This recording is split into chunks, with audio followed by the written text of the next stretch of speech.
Everyone, मैं हूं स्नेहा और आप सभी का स्वागत है हमारे यूट्यूब चैनल दी ऑनलाइन कोचिंग में। आज की इस वीडियो में हम लोग जो चैप्टर कंटिन्यू कर रहे थे, principle of inheritance and variations, यानी कि वंशागति और विविधता के सिद्धांत, इसका ये टॉपिक है। नेक्स्ट टॉपिक है क्रोमोसोमल थ्योरी ऑफ इनहेरिटेंस, यानी कि आनुवंशिकता का गुणसूत्रीय सिद्धांत। तो पहले हम बात करते हैं, इस थ्योरी को पढ़ने से पहले हम लोग थोड़ा बैक जाते हैं और हम लोगों ने जब बात की थी कि मेंडल के क्या कारण थे जिसके कारण उनका काम जो था, उनके रिजल्ट जो थे वो अनरिकॉग्नाइज्ड रहे। पहली चीज़ कि मेंडल ने क्या बताया था, मेंडल ने बताया था इनहेरिटेंस ऑफ कैरेक्टर्स जो है उस पर काम किया था, लक्षणों की वंशागति, ठीक है, जिसमें उन्होंने बताया था कि फैक्टर जैसी, फैक्टर नाम की कोई चीज़ होती है, फैक्टर, उन्होंने फैक्टर को डिस्कवर किया। उन्होंने बताया कि एक जनरेशन से दूसरे जनरेशन में जो कैरेक्टर्स होते हैं, यानी कि जो लक्षण होते हैं, उन्हें कौन लेकर जाता है, उन्हें लेकर जाता है फैक्टर, जो कि बाद में जीन के टर्म्स में उसे डोनेट कर दिया। तो उन्होंने कहा कि एक जनरेशन से दूसरी जनरेशन में हमारे अंदर जो कैरेक्टर्स है वो हमारे पेरेंट्स से आए हैं और हमारी संतति जो हमारी ऑफस्प्रिंग होगी उसमें हमारे कैरेक्टर्स जाएंगे। तो उन्होंने कहा कि ये जो कैरेक्टर्स एक जनरेशन से दूसरी जनरेशन में, एक पीढ़ी से दूसरी पीढ़ी में जो लक्षणों की वंशागति है वो किसके कारण है, वो जीन यानी कि फैक्टर के कारण है, ठीक है। अब इस फैक्टर को हटा देते हैं क्योंकि ये बाद में जीन में डिस्कवर हो गया था, ठीक है। तो मेंडल ने जो इनहेरिटेंस ऑफ कैरेक्टर्स पर वर्क किया, उन्होंने क्या किया था, उन्होंने काम किया था इनहेरिटेंस ऑफ कैरेक्टर्स, है ना, लक्षणों की वंशागति पर उन्होंने काम किया था। उन्होंने ये 1865 में उन्होंने अपने काम को पब्लिश किया था, ठीक है। पब्लिश उन्होंने जब किया तो उस टाइम पर कम्युनिकेशन जो था वो इतना आसान नहीं था, बहुत सारे कारण थे जिसके कारण मेंडल के काम को इतनी सराहना नहीं मिली। और मैंने बताया भी था कि क्या कारण थे मेंडल की असफलता के, है ना, कि वैज्ञानिकों ने उन्हें इतना अच्छा नहीं समझा, उनके लक्षणों को इतना मतलब लाइटली लिया, है ना, तो जो भी उन्होंने कार्य दिए थे उसे लाइटली लिया।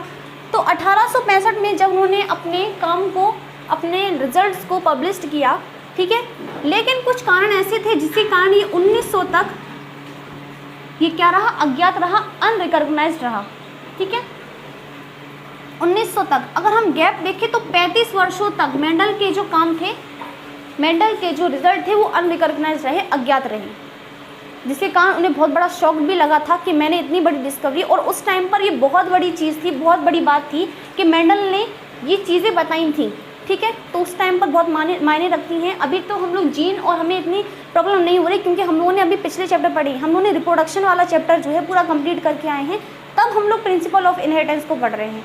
तो उस टाइम पर ये सारी चीज़ें बहुत नई थी और बहुत यूनिक थी क्योंकि उस टाइम पर मेंडल ने जो चीज़ें बताई थी वो बहुत ज़्यादा मायने रखती थी, ठीक है।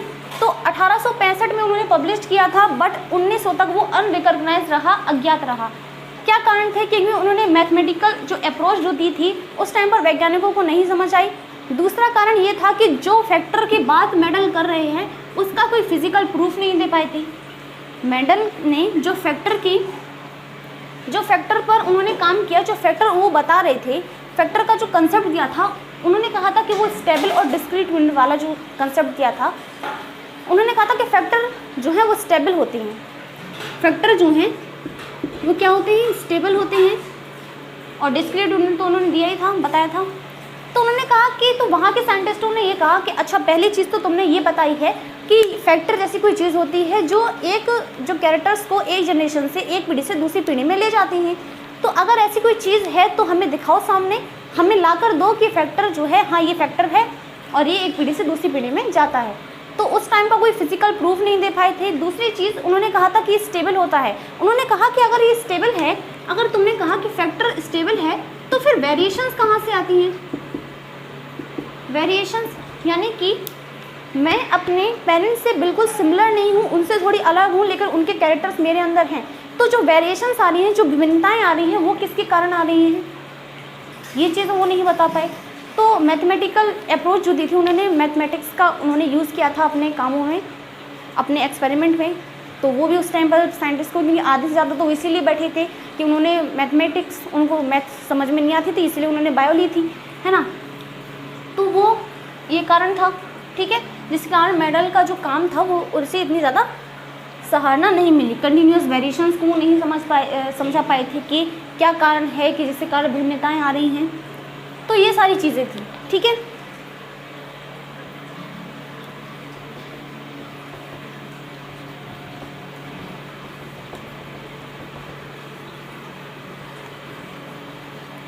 फिर क्या होता है 1900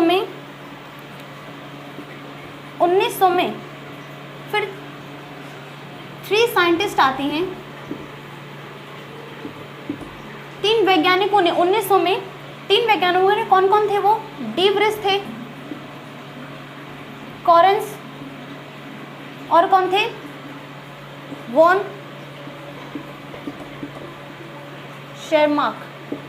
तो ये 3 वैज्ञानिकों ने मेंडल के कामों पर, मेंडल ने जो इनहेरिटेंस ऑफ कैरेक्टर्स बताया था, जिन पर उन्होंने काम किया था, उस पर उन्होंने फिर से रीडिस्कवरी करी और बताया कि मेंडल ने जितनी भी चीज़ें बताई थी वो सारी सही थी, ठीक है। तो इस टाइप से मेंडल ने का जो 1901 में फिर से पब्लिश उनकी हुई और फिर से सभी लोगों ने उन्होंने वाह कि उन्होंने बहुत अच्छी चीज़ जो है बताई है हम लोगों को, ठीक है। तो ये 3 वैज्ञानिक थे जिन्होंने क्या बताया था?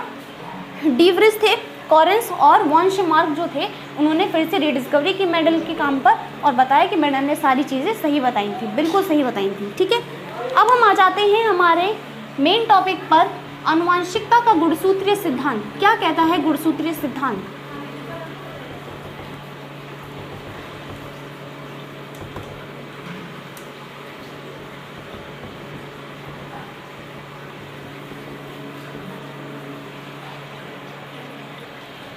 एज अ सेम टाइम नहीं कह सकती मैं, हाँ मैं कह सकती हूँ। तो अब क्रोमोसोमल थ्योरी की मैं बात कर रही हूँ।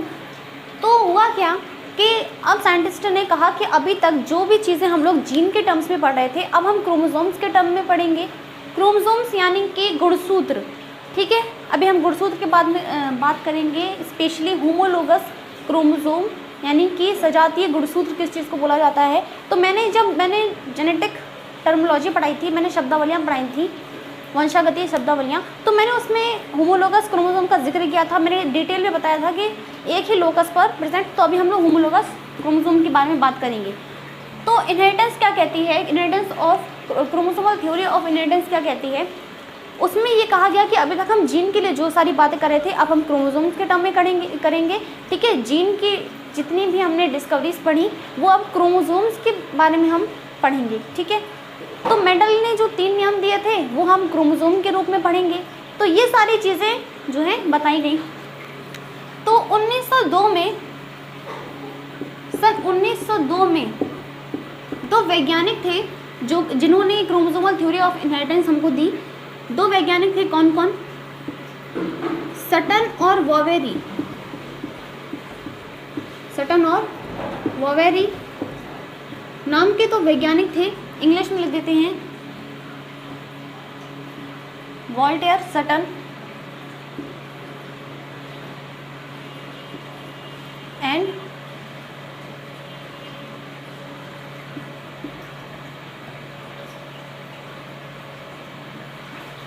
थियोडर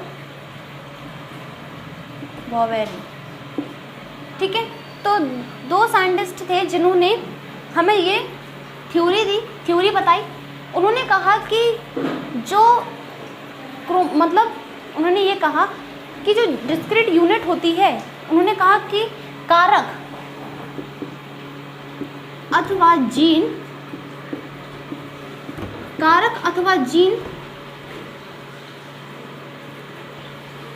उन्होंने कहा कि कारक अथवा जीन यानी कि फैक्टर जीन जो होते हैं वो अर्धसूत्री विभाजन के दौरान, अर्धसूत्री विभाजन सबने पढ़ा है, कोई स्पेशल चीज़ नहीं है। अर्धसूत्री विभाजन अगर नहीं पढ़ा है तो मैं बताती हूँ कि अर्धसूत्री विभाजन में क्या होता है। एक सेल जो होती है, मान लो कि एक सेल है, ठीक है, इसका जो नंबर है वो है 2n, ठीक है। तो एक सेल है जो कि डिवाइड करती है, ठीक है, इसने डिवाइड किया और इसने एक सेल बनाई n और एक और सेल बनाई n। यानी कि इसमें नंबर जो होता है वो क्या हो जाता है, हाफ हो जाता है। ठीक है, डिप्लॉयड एक सेल थी और जब वो डिवाइड किया उसने तो वो क्या हो गई, हैप्लॉयड हो गई। देन फिर से ये डिवाइड करेगा तो ये फिर हैप्लॉयड नहीं होगा, ये इसमें जो क्रोमोसोम होंगे वो सिमिलर होंगे। ठीक है, तो ये हाफ नहीं होगा। ठीक है, हाफ जो है वो नहीं होगा। तो यही होता है अर्धसूत्री विभाजन में। इसमें इसमें माइटोसिस होते हैं। ठीक है, ये क्या है, मियोसिस है, मियोसिस है यानी कि अर्धसूत्री विभाजन। लेकिन अगर मैं माइटोसिस की बात करूं, यानी कि समसूत्रण की, समसूत्री विभाजन की अगर मैं बात करूं तो समसूत्र में क्या होता है कि अगर एक डिप्लॉयड सेल है, मान लो कि अगर हैप्लॉयड सेल है एक, तो वो डिवाइड अगर करेगी तो वो हैप्लॉयड ही बनाएगी। इसीलिए यहाँ पर क्या होता है, ये माइटोसिस, इसको हम बोलते हैं मियोसिस सेकेंड। ठीक है, तो ये डिफरेंस है छोटा सा मियोसिस और माइटोसिस में। तो उन्होंने बताया कि जो जीन अथवा कारक होते हैं, या फिर कारक बोल देते हैं, डिस्कवरी बाद में जीन की हुई थी तो जीन वर्ड हम लोग बाद में यूज़ करते हैं।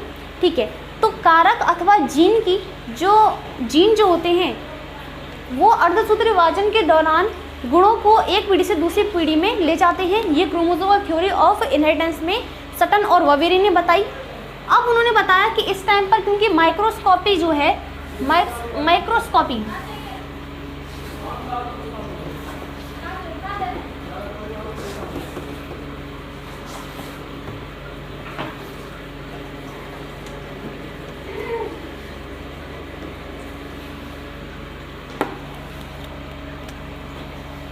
तो यहाँ पर मैंने क्या लिखा था, यहाँ पर मैंने लिखा था सन 1902 में। ठीक है, दिख रहा है ना। हाँ, तो अब क्या हुआ था कि इसी समय पे क्या हुई थी, माइक्रोस्कोपी की खोज हुई। माइक्रोस्कोपी, ठीक है, माइक्रोस्कोपी जो है वो प्रकाश में आई के क्षेत्र में, माइक्रोस्कोपी के क्षेत्र में क्या हुई, प्रगति हुई। और इसके कारण जो साइंटिस्ट थे वो सेल डिवीज़न को देखने में समर्थ हो गए। उन्होंने सेल डिवीज़न, इसके कारण क्या हो, उन्होंने सेल डिवीज़न को देखना शुरू किया। सेल डिवीज़न जब उन्होंने देखा तो उन्होंने कहा कि सेल के अंदर एक न्यूक्लियस जैसी चीज़ होती है, जैसे ब्रेन ऑफ सेल बोलते हैं।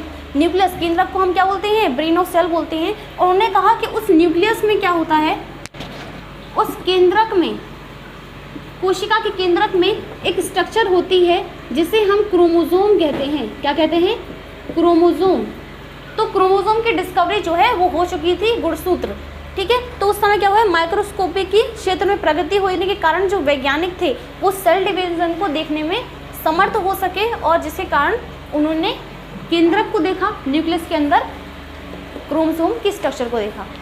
ठीक है, तो अब हम क्रोमोसोम की स्ट्रक्चर को देखते हैं कि क्रोमोसोम आखिरकार दिखता कैसे है, क्या उसकी क्रिया होती है, और उसी के साथ हम लोग मियोसिस को पढ़ेंगे। मियोसिस के टर्म्स में, ठीक है, अर्धसूत्री के विभाजन के आधार पर हम देखेंगे कि क्रोमोसोम का जो डिवीज़न है वो कैसे होता है। ठीक है, और आपको देखने में मिलेगा कि ये काफ़ी ज़्यादा, कई हद तक आपको स्पर्मेटोजेनेसिस, शुक्राणु निर्माण की जो क्रिया थी, शुक्राणु जनन, आप लोगों ने पढ़ा है कि जिससे एक स्पर्मेटोगोनिया जो होती है, एक शुक्राणु कोशिका जो होती है वो विभाजित होकर 4 स्पर्म बनाती है, बना लेती है ना। 4 स्पर्म, एक सेल से 4 स्पर्म बनते हैं। तो सेम वैसी ही चीज़ होगी इसमें, क्योंकि मियोसिस के टर्म्स में हम लोग पढ़ेंगे। ठीक है,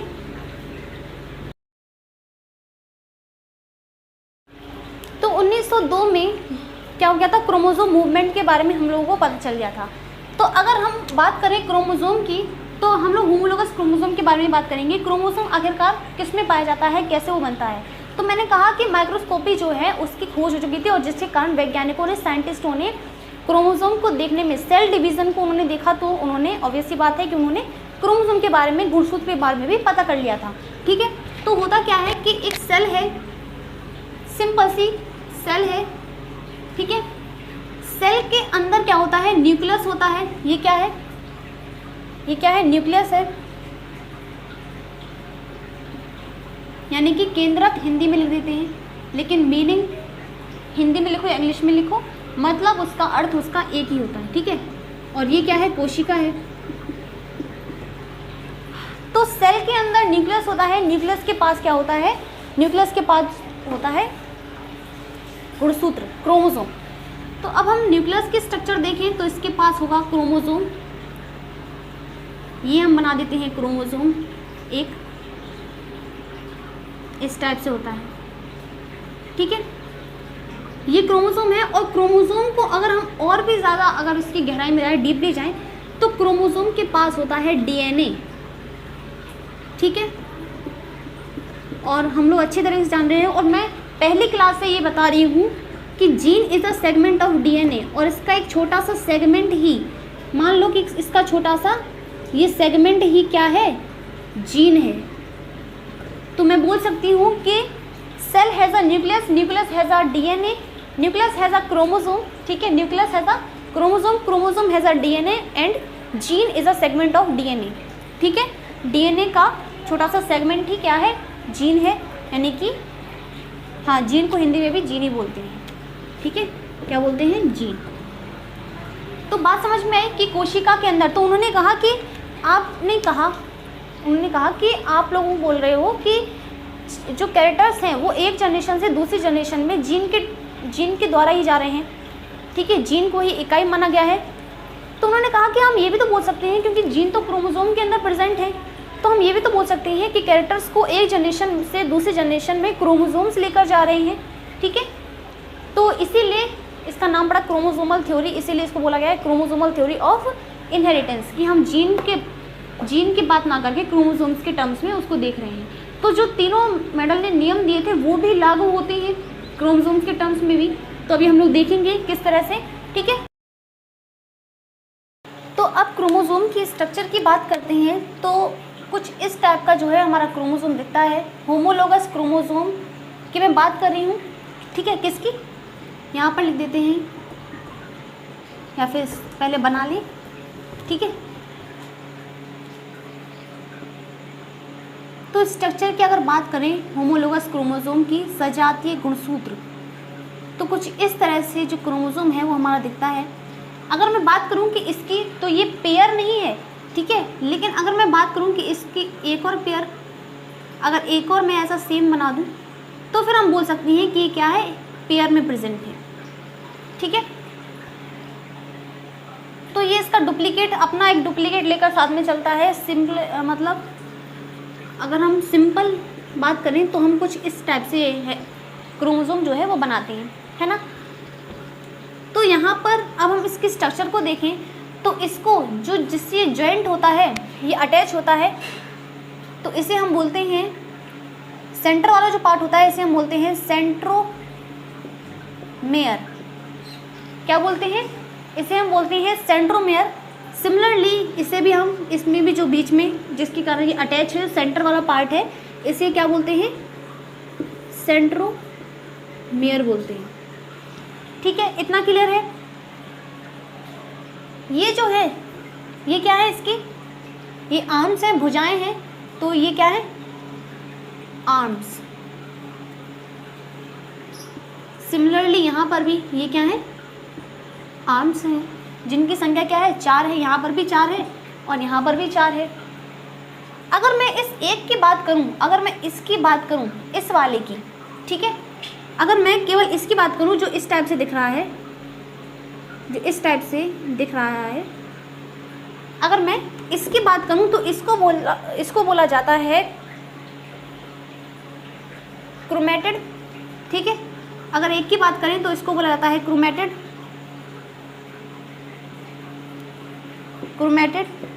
ये एक क्रोमेटिड हो गया। सिमिलरली यहाँ पर ये सेकंड वाला क्रोमेटिड हो गया, ठीक है, दूसरा क्रोमेटिड। और यहाँ पर भी ऐसे ही होगा, इस वाले को एक क्रोमेटिड है, ये दूसरा क्रोमेटिड है, और इन चारों को मिला के क्या बोलते हैं, आर्म्स बोला जाता है, और सेंटर वाले पार्ट को सेंट्रोमेयर, ठीक है। अगर हम इसकी बात करें तो ये दोनों ही क्या हैं, ये दोनों को बोला जाता है सिस्टर क्रोमेटिड, ठीक है। क्या बोला जाता है, सिस्टर क्रोमेटिड, ठीक है। लेकिन लेकिन अगर मैं इन दोनों की बात करूं, तो क्योंकि ये नहीं है, क्योंकि ये अलग अलग जाति के हैं ना, पेयर है। अगर मैंने कहा कि ये क्या है, ये सजाती है, लेकिन ये क्या है, ये सजाती नहीं है। क्यों? क्योंकि मैंने कहा था कि क्रोमोसोम जो होते हैं हमारे अंदर 23 का पेयर होता है, 23 क्रोमोसोम्स का पेयर होता है। अगर मैं कहूँ तो हमारे पास टोटल 46 क्रोमोसोम होते हैं, 46 क्रोमोसोम यानी गुणसूत्र होते हैं, जिसमें से 23 जो होते हैं क्रोमोसोम वो हमारे फादर से आते हैं, पैटर्नल होते हैं, और 23 मैटरनल होते हैं यानी कि मम्मी से आते हैं। ठीक है, तो यानी कि हमारे पास 23 का पेयर हो जाता है। तो अब क्योंकि वो अलग अलग तो है ही ना, 23 में से मान लो कि एक क्रोमोसोम आया हमारे फादर की ओर से, एक मदर की ओर से, तो वो अलग है, क्योंकि ये तो फिर ये इन दोनों का पेयर की मैं अगर बात करनी हूँ तो इन दोनों की अगर बात करूँ तो ये तो सिस्टर क्रोमेटेड है, लेकिन ये क्या है, नॉन सिस्टर। लेकिन अलग अलग जातियों के हैं ना, तो इनको क्या बोलेगा, नॉन सिस्टर, इनको बोला जाएगा नॉन सिस्टर क्रोमेटेड। बात समझ में आई? देखो तो क्रोमोसोम ये क्या है, सेंट्रोमियर है, सेंट्रोमियर, सेंटर वाला पार्ट है तो इसका नाम रख दिया सेंट्रोमियर। ये इसकी आर्म्स हैं, 4 भुजाएं वाला है ये। ठीक है, कितनी भुजाएं इसकी, 4। तो ये हैं इसके आर्म्स। ठीक है, ये क्रोमेटेड है। ये वाला पार्ट जो है, ये वाला जो पार्ट है एक साइड का, ये 1 क्रोमेटेड है। ये क्या है, 1 क्रोमेटेड। और ये वाला जो पार्ट है ये 2nd क्रोमेटेड। ठीक है, समझ लो ये क्या है, 2nd क्रोमेटेड है। तो अब अगर मैं कहूँ कि इसकी, क्योंकि ये तो डुप्लीकेट है, इसका एक डुप्लीकेट है, मैंने कहा कि क्रोमोसोम्स जो है वो पेयर्स में होते हैं, क्रोमोसोम्स जो है वो पेयर्स में होते हैं, तो इसका एक और पेयर बना देते हैं, तभी तो ये होमोलोगस क्रोमोसोम कहलाएगा। तो एक और भैया हमने इसका बना दिया पेयर, इसका साथी बना दिया हमने। ठीक है, तो मैंने कहा कि ये दोनों क्या हैं, ये दोनों तो एक ही जाति के हैं, तो इन्हें बोला जाता है सिस्टर क्रोमोसोम, सिस्टर क्रोमेटेड। ठीक है, और अगर मैं इन दोनों की बात करूं, इसकी और इसकी अगर मैं बात करूं, तो इनको बोला जाता है non sister chromatid, non sister chromatid. ठीक है, होमोलोगस क्रोमोसोम क्यों कहा जाता है इन्हें, क्योंकि मैंने कहा कि मैं ऐसे कह सकती हूँ कि इसके यहाँ पर क्या है, आई कलर का जीन है, आई कलर। सपोज करो कि यहाँ पर एक जीन है, आई कलर का जीन है, जो आई कलर, आंखों का रंग जो है वो डिसाइड कर रहा है। तो सिमिलरली इसका जो पेयर वाला एक और क्रोमोसोम है, इसके भी यहाँ पर जो है आई कलर का जीन होगा। ठीक है, यहाँ पर भी क्या होगा, आई कलर का जीन होगा, आंखों का रंग जो है वो डिसाइड करा होगा। सेम चीज़ मैं यहाँ पर बोल सकती हूँ कि यहाँ पर भी अगर इंटेलिजेंस का जीन है तो यहाँ पर भी इंटेलिजेंस का होगा। अगर तो माने होमोलोगस क्रोमोसोम उस क्रोमोसोम को बोला जाता है जिसके सेम लोकस पर सेम कैरेक्टर को ट्रेड करने वाले, सेम कैरेक्टर के जो है जीन प्रेजेंट होते हैं। ट्रेड्स अलग अलग हो सकती हैं। अगर यहाँ पर ब्राउन आई कलर का जीन है तो यहाँ पर ब्लैक आई कलर की जीन हो सकता है। ठीक है, बट कैरेक्टर एक ही है। कैरेक्टर क्या है, आई है, आई कलर का जीन है। ठीक है, तो इसी चीज़ को बोला जाता है homologous chromosome. So these are homologous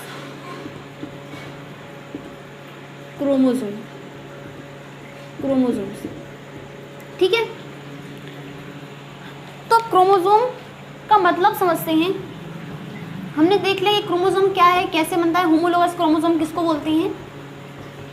अब बात आती है, अब हम लोग पढ़ेंगे कि मियोसिस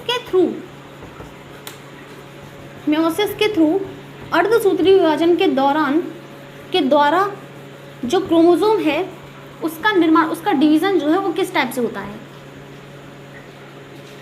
देखो, जो क्रोमोसोम वर्ड है, क्रोमोसोम शब्द है गुणसूत्र। ठीक है, हिंदी में बोलते हैं गुणसूत्र।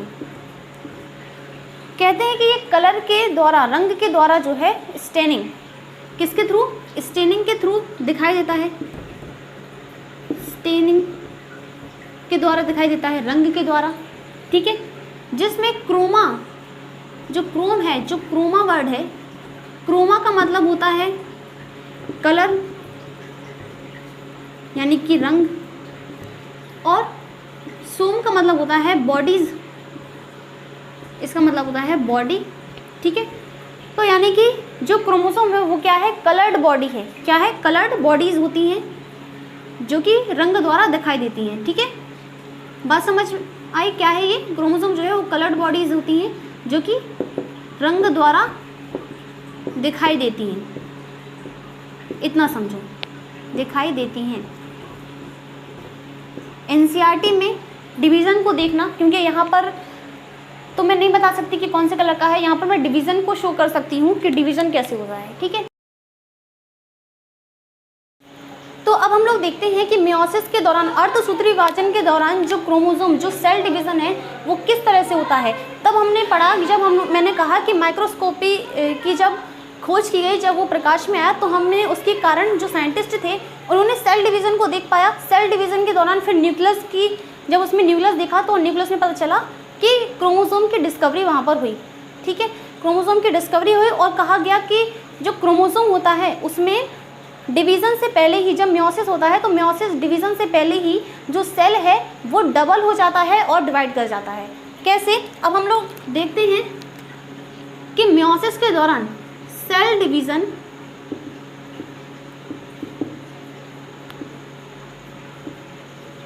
थ्रू मियोसिस, ठीक है, अर्धसूत्री विभाजन के दौरान कोशिका विभाजन।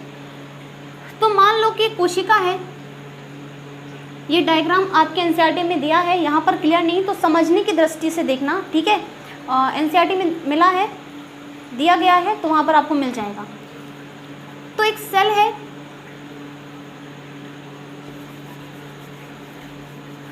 थोड़ा ऊपर बना देते हैं, इस टाइप से एक सेल है और इसमें क्रोमोसोम जो है, मैंने कहा था कि न्यूक्लियस के अंदर क्रोमोसोम जो है बिखरे हुए धागे के रूप में होते हैं, तो वही चीज़ यहाँ पर जो है मैं बता रही हूँ। तो इस टाइप से जो है क्रोमोसोम पाए जाते हैं। अब मैं यहाँ पर कलर को नहीं दर्शा सकती, तो मान लो कि एक ये ऊपर वाला जो है, यहाँ पर मैं इसे शेड कर रही हूँ, तो मान लो कि ये ऊपर वाला येलो कलर का है और नीचे वाला ऑरेंज कलर का है या फिर रेड कलर का है, ठीक है। और ये रेड कलर का होगा, ये ग्रीन कलर का होगा, इस टाइप से, ठीक है। तो यह क्रोमोसोम है, ये होता है G1 फेज और अब आएगा G2 फेज। तो G2 फेज में ये सिंथेसिस होता है, बीच में सिंथेसिस यानी कि जो डीएनए है वो रेप्लिकेट करके डबल, जो अपनी संख्या है वो डबल कर लेगा, ठीक है। तो यहाँ पर डीएनए डबल हो जाएगा, तो अब क्या होगा कि इनकी संख्या बढ़ जाएगी, संख्या बढ़ेगी तो येलो वाला भी 2 हो जाएगा, 2 बना लेगा, इस तरह से। और जो रेड वाला है वो भी अपनी संख्या बढ़ा लेगा, इस तरह से।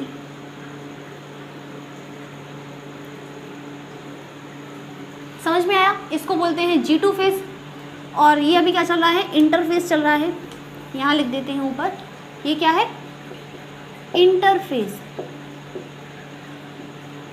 बात समझ में आई। सेल डिवीजन सबने पढ़ा है 11th में, ठीक है, तो कोई दिक्कत नहीं हो रही होगी।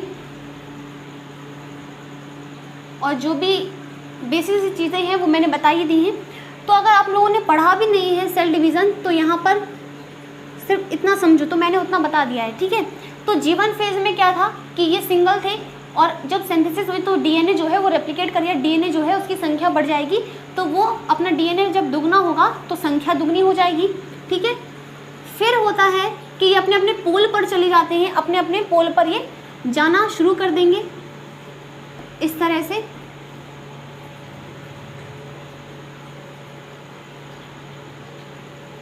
ये येलो वाला है,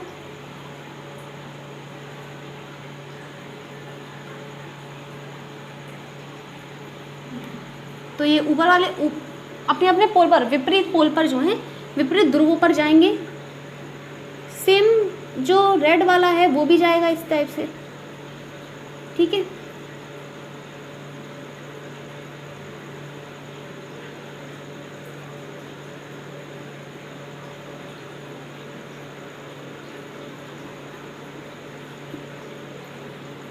तो ये विपरीत पोल पर जो है, विपरीत ध्रुवों पर जाना शुरू कर देंगी। ठीक है, अब आ जाता है डिवीज़न।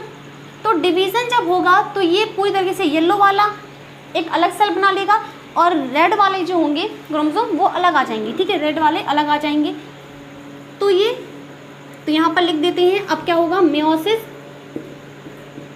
फर्स्ट होगा, और फर्स्ट यानी कि एनाफेज में क्या होगा, मियोसिस एक, यानी हिंदी में लिख देते हैं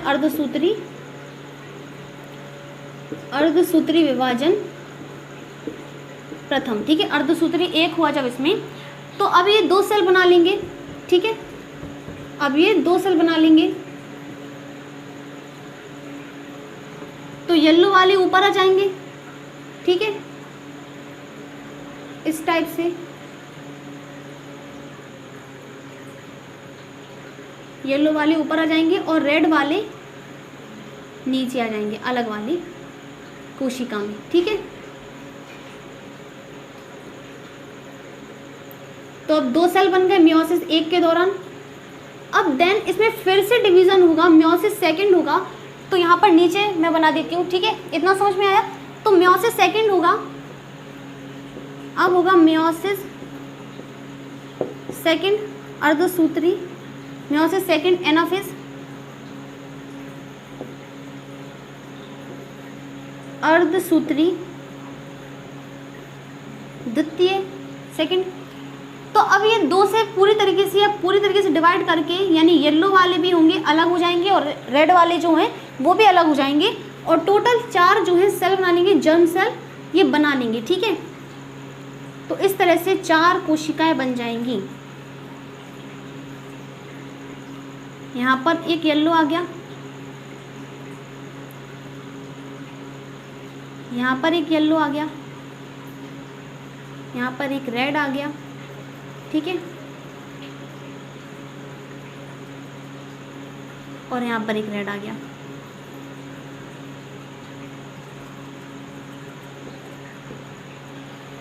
समझ में आई? ठीक है, तो ये 4 जो है जर्म सेल मियोसिस सेकंड के दौरान बन जाती हैं पुत्री कोशिकाएं। ठीक है, 4 पुत्री कोशिकाएं, डॉटर सेल्स कोशिकाएं हमें प्राप्त होती हैं। ठीक है, तो एक बार फिर से हम जल्दी जल्दी क्विकली रिवीजन कर लेते हैं, फिर हम लोग पढ़ेंगे। हम लोगों को फिर अब क्या पढ़ना है इसके बाद? अब हम लोग को पढ़ना है कि जो जीन होते हैं और क्रोमोसोम वो एक दूसरे से पैरेलल हैं, कैसे, क्या क्या उनमें सिमिलरिटीज़ हैं। तो काफ़ी हद तक सिमिलरिटीज़ हैं। फिर उसके बाद हम लोग देख लेंगे कि अगर हम मेडल के नियम के दौरान, अगर हम मेडल के नियम से क्रोमोसोम को कंपेयर करें तो कैसे कर सकते हैं उसके फॉर्म में। ठीक है, क्रोमोसोम के फॉर्म में मेडल के नियम को देखेंगे। तो मैंने कहा कि एक सेल होती है, सेल में फिर सिंथेसिस, G1 फेज से क्या हुआ, ये इंटरफेज चल रहा है। G1 फेज से फिर सिंथेसिस जो होगा वो DNA रेप्लिकेट करके डबल हो जाएगा, तो ये डबल हो गया, G2 फेज है। फिर इसमें जब डिविजन्स होंगी तो अब ये क्या करेगा, ये अपने अपने पोल पर स्टार्ट कर देगा। देन इसमें डिवीज़न जब होगी तो ऊपर वाले सेल एक अलग सेल बना लेंगे और नीचे वाले अलग सेल बना लेंगे। किसके दौरान? मियोसिस फर्स्ट के दौरान, एनाफेज में, अर्धसूत्री पहला जब इसमें होगा। फिर क्या होगा, मियोसिस सेकंड जब होगा तो ये 2 सेल फिर से डिवाइड करेंगे। इसने भी जब डिवीज़न किया तो ये 2 सेल बना लेगा। अब इसमें क्या होगा, इस तरह से डिवीज़न होगी और इसमें भी डिवीज़न होगी, तो ये डिवाइड करके 2 बना लेगा, इसने 2 बना लिए, और नीचे वाला भी डिवाइड करके 2 बना लेगा। तो इस तरह से 4 पुत्री कोशिकाएं, डॉटर सेल हमें मिल गई। ठीक है, तो ये है cell division through meiosis. I hope ये समझ में आया होगा। अब हम समझ लेते हैं कि जीन और क्रोमोसोम आपस में कैसे एक हैं, कैसे मिलती जुलती हैं।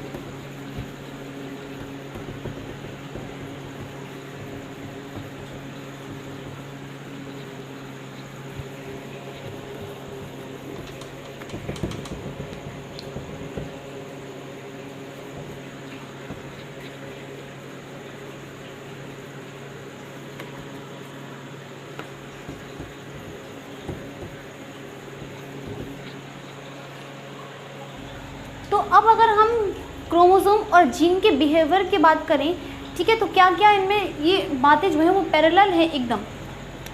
तो यहाँ पर हम बात करते हैं क्रोमोसोम की। ठीक है, यहाँ पर मैं बात करती हूँ पहले जीन की और क्रोमोसोम। हिंदी में लिख देते हैं जीन और यहाँ गुणसूत्र। तो क्या क्या बातें जो है वो इन दोनों में समान है।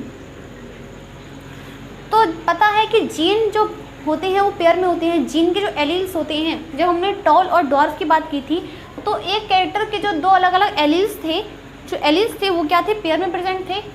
Capital T, small T, capital T, इस टाइप से। तो ये दोनों ही जो थे पेयर में प्रेजेंट थी। तो यहाँ पे भी सेम चीज़ यहाँ पर मैं बोलूँगी कि जीन जो होती हैं ये, पहली बात, ये पेयर में होती हैं। गुणसूत्र की अगर बात करूं तो मैंने कहा था कि ये गुणसूत्र भी जो हैं पेयर्स में होते हैं। होमोलोगस क्रोमोसोम पेयर्स में प्रेजेंट होते हैं, क्योंकि हमारे पास अगर ह्यूमंस की बात करें तो डिप्लॉयड हम क्या होते हैं, डिप्लॉयड होते हैं। डिप्लॉयड कैसे हैं, क्योंकि हमारे पास 23 का पेयर है, क्रोमोसोम्स का पेयर है। 23 हमारी मम्मी से आए हैं, 23 हमारे पापा से आए हैं, तो तब हमारे पास 23 का क्या है, 23 क्रोमोसोम्स का 23 क्रोमोसोम्स का पेयर्स है। तभी तो हमारे पास, तभी चलकर हमारे पास 46 क्रोमोसोम्स हैं, है ना। तो 23 पापा से आए हैं, 23 मम्मी से आए हैं। तो यहाँ पर भी ये चीज़ लागू होती है कि गुणसूत्र जो होते हैं ये भी पेयर में होते हैं, ये भी पेयर में होते हैं। हिंदी में यानी जोड़े में होते हैं, ठीक है, जोड़े में। दूसरी चीज़ कि जब युग्मक का निर्माण होता है, जब गैमेट फॉर्मेशन होता है, युग्मक का निर्माण, तब जो गुणसूत्र होते हैं और युग्मक आनुवंशिक कारक जो होते हैं वो दोनों ही अलग अलग हो जाते हैं। यानी कि जो गैमेट फॉर्मेशन जब होता है, गैमेट फॉर्मेशन, तो ये स्वतंत्र रूप से क्या होते हैं, अलग हो जाते हैं, है ना। तो यहाँ पर भी सेम चीज़ बोली गई है कि गैमेट यानी कि युग्मक निर्माण के समय स्वतंत्रता पूर्वक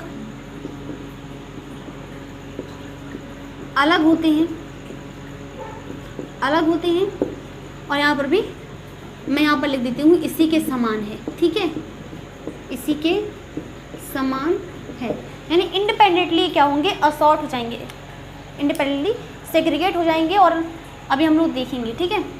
तो हमने वहाँ पर बात की थी, अगर मैं छोटा सा डायग्राम बनाऊँ, चलो पहले हम लोग इसके पूरे तरीके से, तो एक और बचा है, लास्ट है, कि जब युग्मक निर्माण होता है, जब गैमेट फॉर्मेशन होता है, गैमेट फॉर्मेशन के थ्रू जो एलिस, जो जोड़े होते हैं पेयर, उनमें से केवल एक ही जो होता है वो युग्मक में चला जाता है।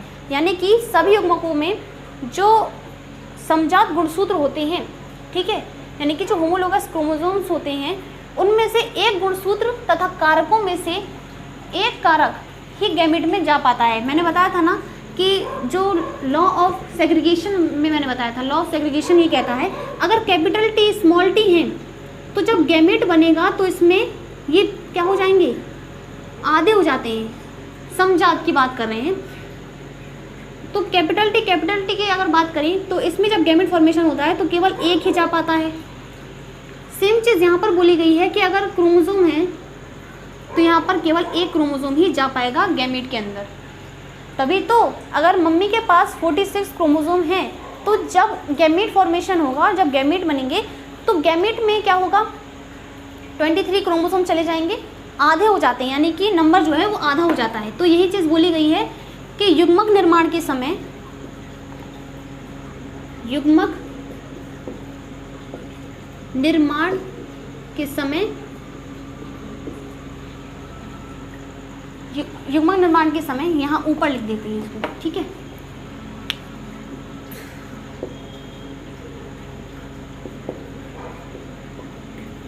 युग्मक निर्माण के समय गुणसूत्र में से एक गुणसूत्र,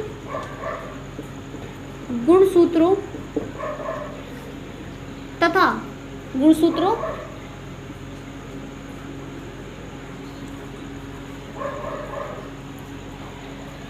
तो युग्मक निर्माण के समय जीन कि दोनों एलील्स में से, दोनों अलील यानी युग्म विकल्पी, ठीक है, मैंने बताया था अलील जो हैं क्या होते हैं, जोड़े में होते हैं। तो दोनों अलील में से एक ही गैमेट युग्मक में चला जाता है, युग्मक में चला जाता है, ठीक है। और यहाँ पर भी मैं सेम चीज़ लिख सकती हूँ, तो यहाँ पर मैं लिख देती हूँ कि तीसरा क्या है, युग्मक निर्माण के समय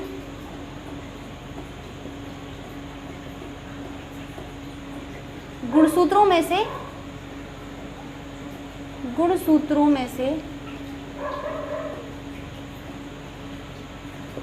एक गुणसूत्र यानी एक क्रोमोसोम युग्मक में चला जाता है, युग्मक में चला जाता है, ठीक है। राइटिंग भले ही अच्छी ना हो लेकिन मैंने बोल दी है तो समझ जाना, ठीक है। तो जीन में क्या होता है, जीन और क्रोमोसोम्स, अगर मैं इन दोनों को मिला के अगर मैं बोलूँ एक ही शब्दों में, तो मैं कह सकती हूँ कि जीन और क्रोमोसोम्स दोनों ही पेयर में होते हैं, ठीक है। जीन की अगर बात करें तो इसके 2 एलील्स होते हैं और क्रोमोसोम्स जो हैं वो भी 2 पेयर्स में होते हैं।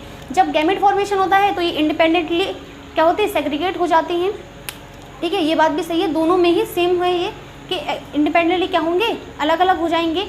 और जो गुणसूत्र होता है, गुणसूत्र जब युग्मक निर्माण होता है तो गुणसूत्र में से जीन भी क्या हो जाते हैं, अलग हो जाते हैं, ठीक है।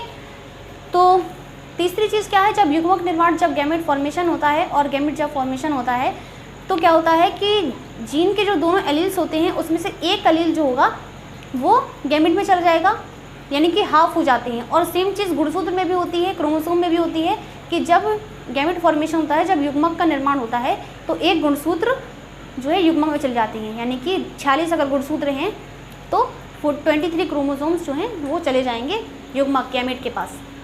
तो यही चीज़ बोली है। बस अब लास्ट चीज़ कि हम लोग को इससे कंपेयर करना है मेडल के नियम से। मैंने आप लोगों को भी बताया जो मेडल का तीसरा नियम था इंडिपेंडेंट असॉर्टमेंट वाला, तो इंडिपेंडेंट असॉर्टमेंट में कहा गया था कि इंडिपेंडेंटली असॉर्ट हो जाते हैं और सेग्रीगेशन वाला भी इसी में लागू हो जाएगा। तो अभी हम लोगों ने पढ़ा था सेल डिवीज़न। सेल डिवीज़न में हमने क्या देखा कि एक सेल है वो सेल, एक सेल जो थी जब उसने डिवाइड किया, जब वो डबल हुई, तो जब डबल हुई तो वो डबल इस टाइप से हुई थी कुछ, है ना, इस तरह से डबल हो गए थे। फिर क्या हुआ था कि अपने अपने पुल पर चले गए, वो चलो वो बात अलग है। फिर ये वाले जो सेल हैं ये एक अलग सेल में चले गए थे, येलो वाले, और ये रेड वाले जो सेल थे वो एक अलग सेल में चले गए थे। फिर से इसमें डिवीज़न हुआ तो ये फिर पूरी तरीके से डिवाइड हो गए थे, है ना, ये पूरी तरीके से क्या हो गए थे, डिवाइड हो गए थे। ये रेड है मान लो और ये येलो है। तो कहा गया है कि एक की वंशागति दूसरे को प्रभावित नहीं करती। सेम चीज़ यहाँ पर कि देखो ये जब सेल था, जब ये रेप्लिकेट करा, जब डबल हुआ, चलो मान लो कि डबल किया, तब भी ये अलग अलग थे, येलो वाला अलग था और रेड वाला अलग था। भले ही ये एक सेल में प्रेजेंट है लेकिन ये इस तरह से डिवाइड किए कि ये दोनों की एक दूसरे की वंशागति को प्रभावित नहीं कर रहे।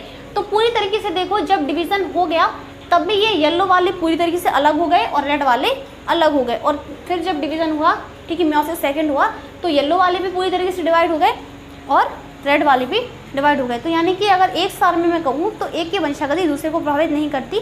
ये वाला जो नियम था इंडिपेंडेंट असॉर्टमेंट वाला वो भी इसमें लागू हो जाता है, ठीक है। तो अब मैं कहूँ कि मान लो कि इस टाइप से तो एलील्स हैं, ये दोनों ही क्या हैं, होमोजाइगस हैं, कैपिटल टी। यहाँ पर स्मॉल टी, यानी कि टॉल और डॉर्फ वाला जो कॉन्सेप्ट था वो जीन के फॉर्म में था, हम लोग यहाँ पर क्रोमोसोम्स के फॉर्म में उसे देख रहे हैं, ठीक है। तो जब इसमें गैमेट्स बनेंगे तो नंबर जो है वो हाफ हो जाएगा। ये क्या है, पेरेंट्स है, ये पेरेंट है, दोनों क्या है, पेरेंट्स हैं। जब गैमेट्स बनेंगे ड्यूरिंग द गैमेट फॉर्मेशन तो इनका नंबर जो है वो हाफ हो जाएगा, आधे हो जाएंगे ये, है ना।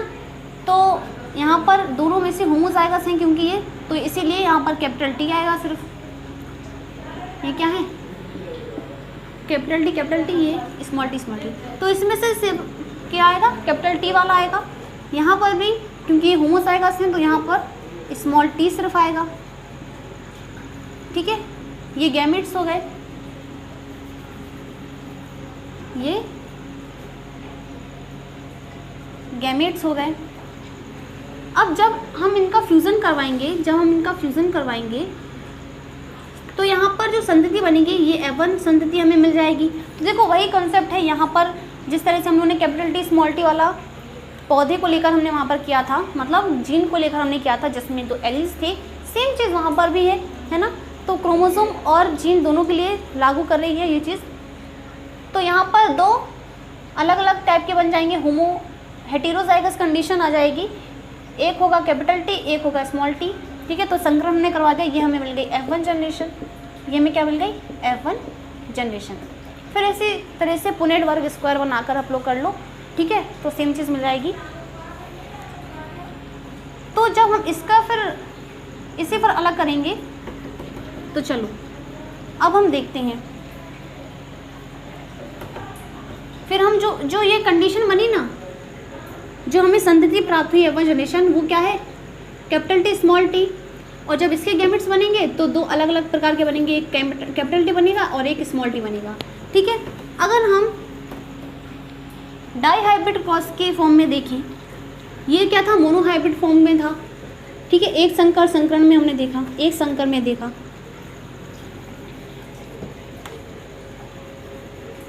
अगर हम द्विसंकर संकरण की बात करें, ये क्या था, मोनोहाइब्रिड क्रॉस था। अगर द्विसंकर संकरण की बात करें तो फिर यहाँ पर कंडीशन हो जाएगी कैपिटल आर, कैपिटल वाई और कैपिटल वाई, ठीक है।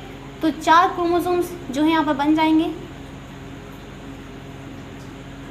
इसके टाइप, ठीक है। और यहाँ पर स्मॉल आर, स्मॉल वाई और स्मॉल वाई, तो यहाँ पर भी 4, ठीक है। फिर हम जब गैमेट बनाएंगे तो यहाँ पर 2 प्रकार के गैमेट बनेंगे, एक कैपिटल आर का और एक कैपिटल वाई का, ठीक है। तो एक बन गया कैपिटल आर और एक कैपिटल वाई। सेम चीज़ यहाँ पर भी, तो यहाँ पर स्मॉल आर और एक बन जाएगा स्मॉल वाई का, ठीक है। ये क्या है, पेरेंट है और ये गैमेट्स मिल गए। हिंदी में क्या लिखेंगे हम, इसे बोलेंगे जनक और इसे बोलेंगे युग्मक। क्लियर है। तो अब क्या होगा, अब हम इसका फ्यूज़न करवाएंगे। फ्यूज़न जब हम करवाएंगे तो हमें संकरण हमने जब करवाया तो हमें क्या मिलेगी, संतति कैपिटल आर